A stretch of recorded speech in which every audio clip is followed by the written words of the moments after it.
And I think one of the big things that we need to make sure here in Bakersfield is it's not just about your family, but your community. When it comes down to it, as that fire grows, we can only be at so many places at one time. Yeah. And if you can take a few steps in the early spring and remove those grasses, it'll give you so much of a better chance at everything surviving that fire. It's not always fun to sit there and think, what happens if my house burns down, or what happens if somebody gets hurt or something? But you should have that plan ahead of time. Hello and welcome to the Something Better podcast. I'm Joe Conroy, the Public Information Officer for the City of Bakersfield. And we're once again joined by some of our finest gentlemen at the Bakersfield Fire Department, Chief Kevin Albertson and PIO AJ Clark. And forgive me, what's your rank? Is it Chief? Battalion Chief. Battalion Chief, okay. So I don't know if I got to that last time, so I want to make sure we gave you the credit. You do all the schooling and all the training and everything to get there. You should be, should hear your rank, right? That's okay. I'm here to make a difference, and I'm not too hung up on the rank title. Oh, perfect answer. Well, thank you, gentlemen, for coming and joining us again. We want to talk a little bit about some. Last time we talked about holiday prepared, safety tips and things about being safe. We want to talk a little bit more general now. So we want to get a little into kind of just fire safety, maybe some earthquake safety. How do you prepare? What do you do, at your home? So we'll kind of jump into that. What should every family have at their home or have ready to go? The first thing we always tell everyone is have a plan. Mm-hmm. It could be an earthquake, it could be a fire, it could be a broken water line in your house for a flood or something. But just have a plan. Know where your shutoffs are for your gas, your electric, your water, and then talk to your family. Have a plan. If the smoke alarm goes off in the middle of the night, where are we going to meet? Mm-hmm. So have that conversation. Walk through it with your family ahead of time. So in the middle of the night when everything's kind of chaotic and you don't know what's going on, at least everyone knows, hey, we're going to go outside and we're going to meet across the street at the neighbor's house. Yeah. So that we know everyone's there, that everyone's accounted for, and then everyone's going to grab, if you don't have your cell phone with you, knock on your neighbor's door, make that phone call there so that everyone's together, everyone's taken care of.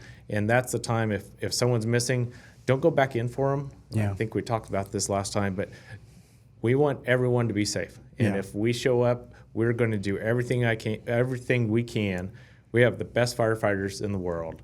We're active training every day. We have lots of experience in the department. We have great leaders, and we will do our absolute best to get everyone out. Yeah. So if we show up and there's someone inside, we can get one person out a lot easier than we can two. Right. So, and you guys have the training and the equipment to do that. We do. Certainly do. Yeah. Even though somebody, obviously loves their family member and has the desire to get them out and make sure that they're safe, you guys are the ones that know how to do that and will have the ability to do it. You have all your gear on and you can breathe in that atmosphere and you can sustain, survive through that heat as well. And I don't think people realize how quickly a fire can change inside of a structure. They may think, hey, I'm just going to go in for 10, 15, 20, 30 seconds. Yeah. And that could be way too long. That could end them. Yeah.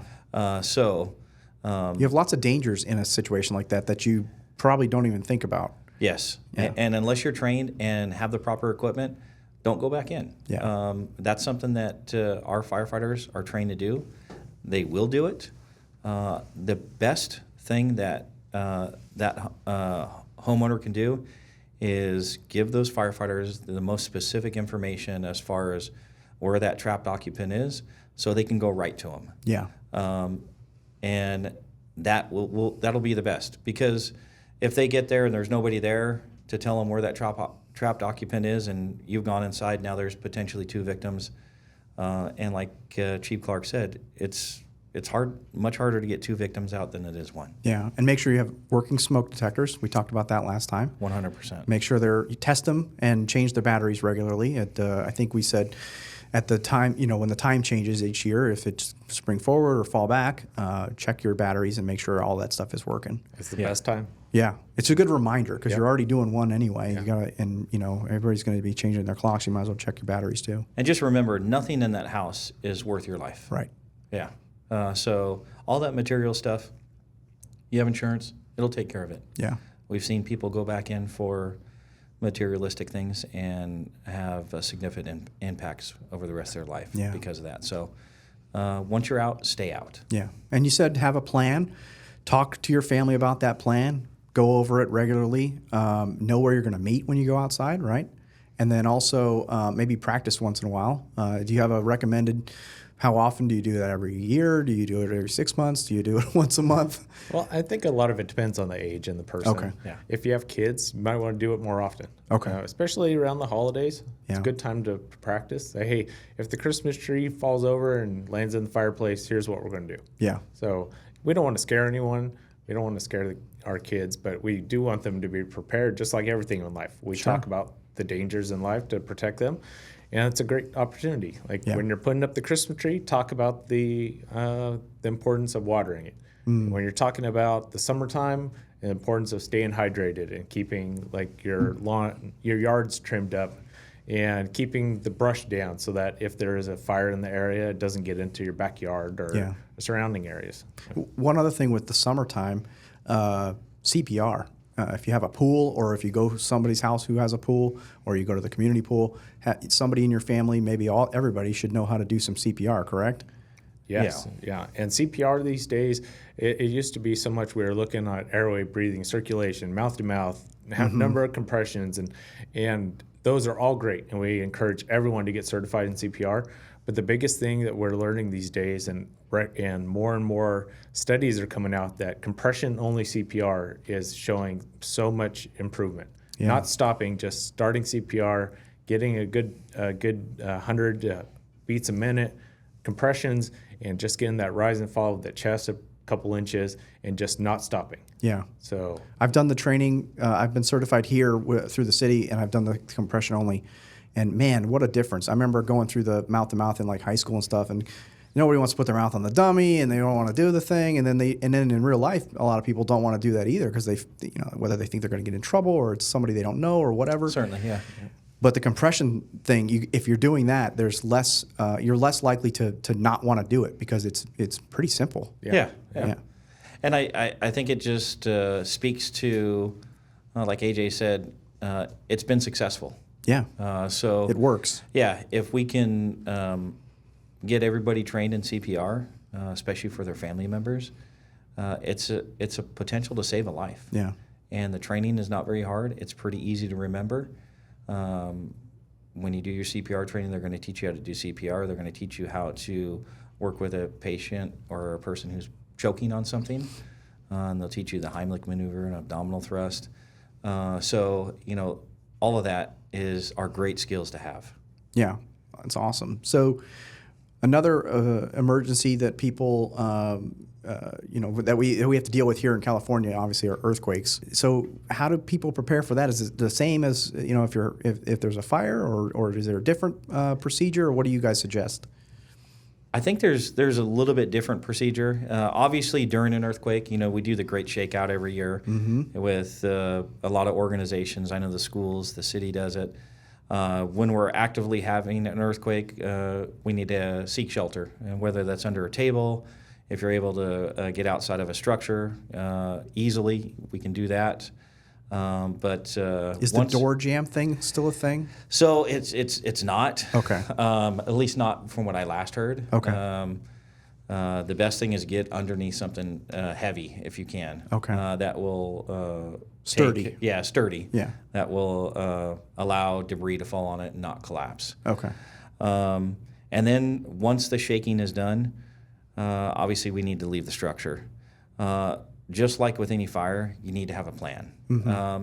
The thing about earthquakes is there can be damage throughout a whole community. We saw with Northridge, significant damage. Just a quick little story. Years ago, I was on a fire at the time, I think it was El Serrano Furniture, which is at 19th and K. It had a fire there. I was on truck 1. We ladder the structure for truck 1. We get up there and we're cutting the ventilation hole. We cut a hole in the roof and we go to punch the ceiling, and we hit something extremely solid. And we're like, what the heck? So we keep trying, and it's about 4 feet below the roof. So we're like, man, we're not going to be able to get through this. Well, we did some research later. Well, that building used to be a 2-story building. Oh, wow. And in the 52 earthquake, the second story fell off. Oh, wow. So it turned into a 1-story building. What we were hitting used to be the second floor. So Bakersfield has had significant earthquakes. Sure. So we definitely have the potential here in Bakersfield. We have the potential in California. The city fire department is prepared for that. We have a Type 1 USAR regional task force that specializes in that type of response. And USAR is? Urban Search and Rescue. Okay. But as far as family members, we need to have a plan. Mm-hmm. So we need to have a place to meet. And, we can be spread across a community. So that place, there should be maybe a couple different locations. And, we've seen in the past where we've had these big disasters and they're not able to talk to each other on cell phones and things like that because either the system is compromised or it's so full we're not able to get access to it. So that's something that has to be discussed ahead of time, and you need to be prepared for that.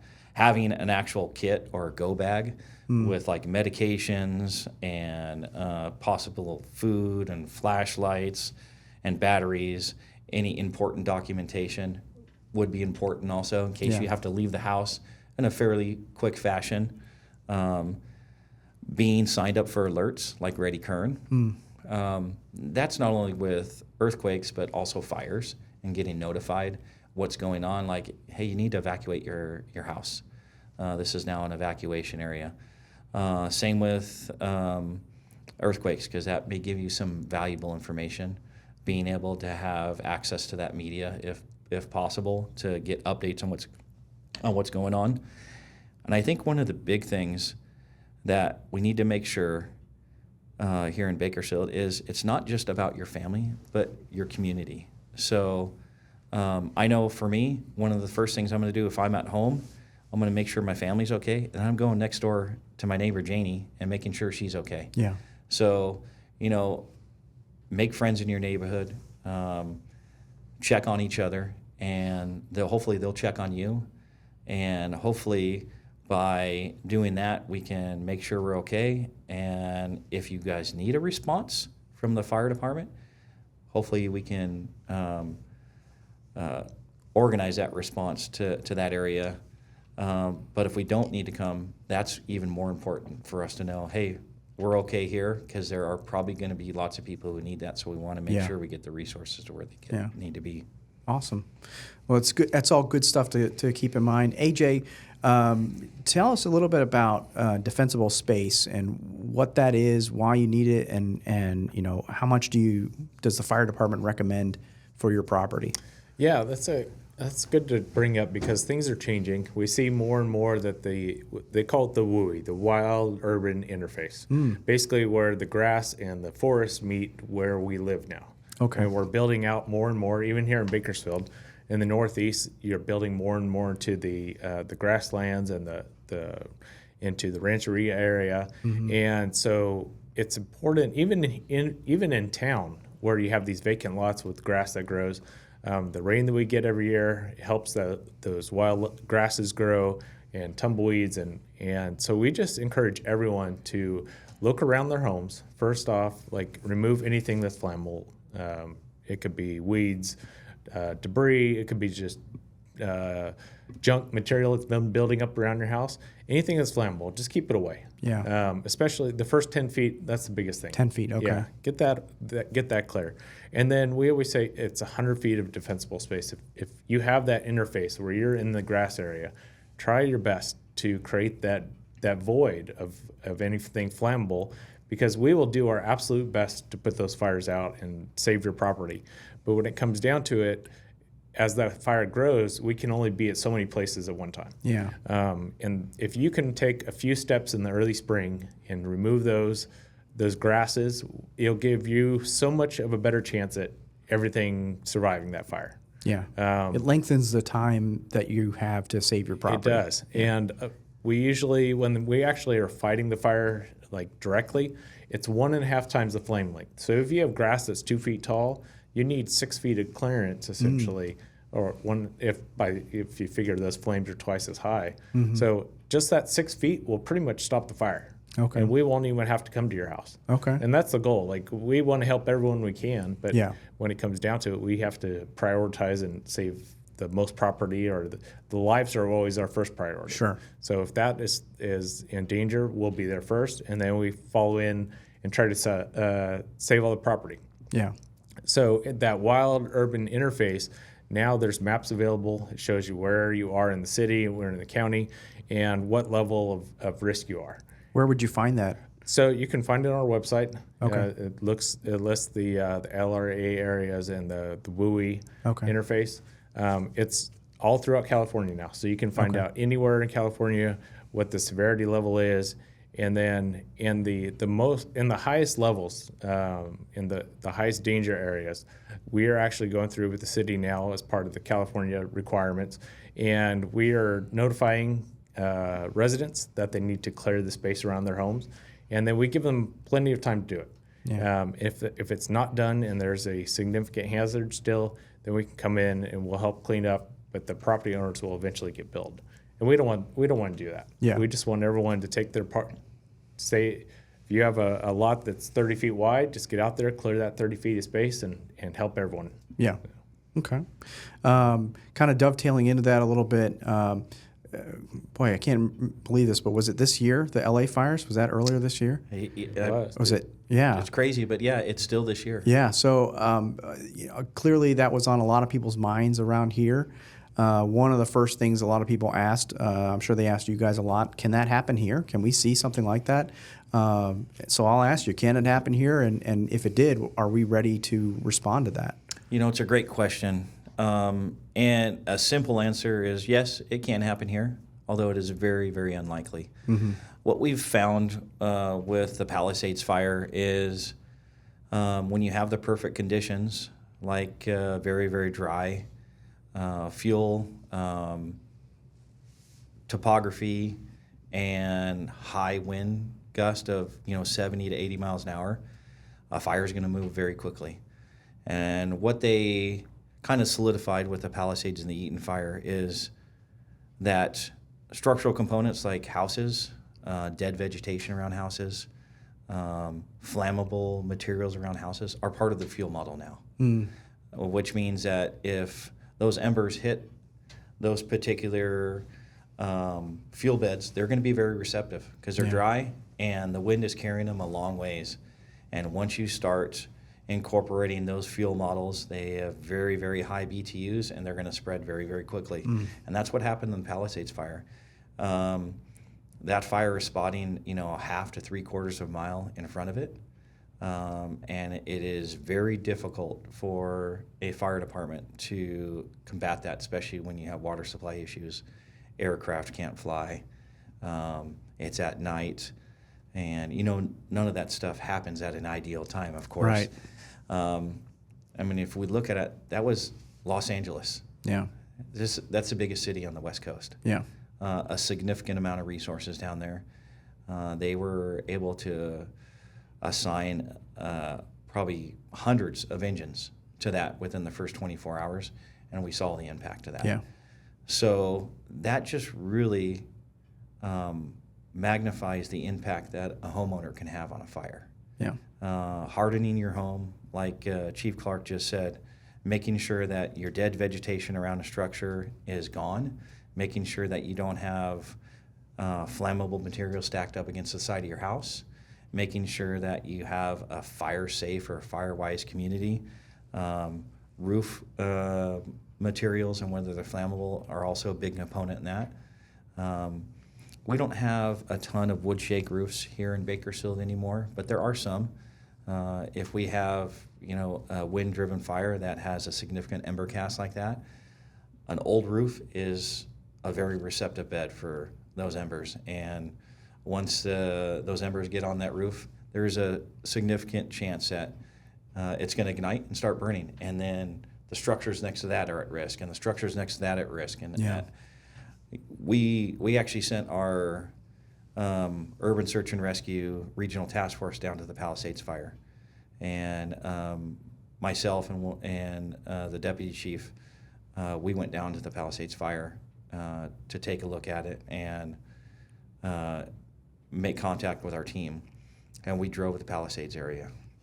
And the destruction there was absolutely incredible. Blocks and blocks of houses completely destroyed by that fire and that wind-driven fire.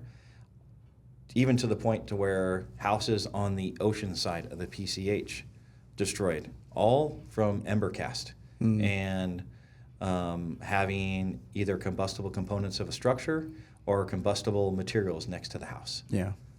So it's good to keep in mind the defensible space and clearing that. And it's actually reminding me, because I have cardboard boxes stacked up next to my house right now. Everyone does, And right? I'm like, I got to get rid of these. And now it's like, okay, now I really need to get rid of these. You guys- Trash cans, wood, Yeah. all that stuff. Just move it away from your house if you can. Yeah. That way, if it does ignite, at least there's some space between your house and whatever You the give yourself materials. a chance. Yes. Yeah. So let's not to scare everybody or bring everybody down, but let's say something like that happened here. We had a massive fire that was overwhelming the fire department's response. What would we do? What would our department do? I know you guys have agreements with other departments, because you guys go out to other fires as well. Yeah, great question. California does disasters very well. I think I mentioned that in one of the previous podcast. And just like we go out and support other jurisdictions when they have an issues, like we went down to the Palisades Fire and the Eden Fire and many other fires this last fire season, we would request resources from there. The Governor's Office of Emergency Services has created a essentially response and a system that allows us just to request. And in that system, everything is typed.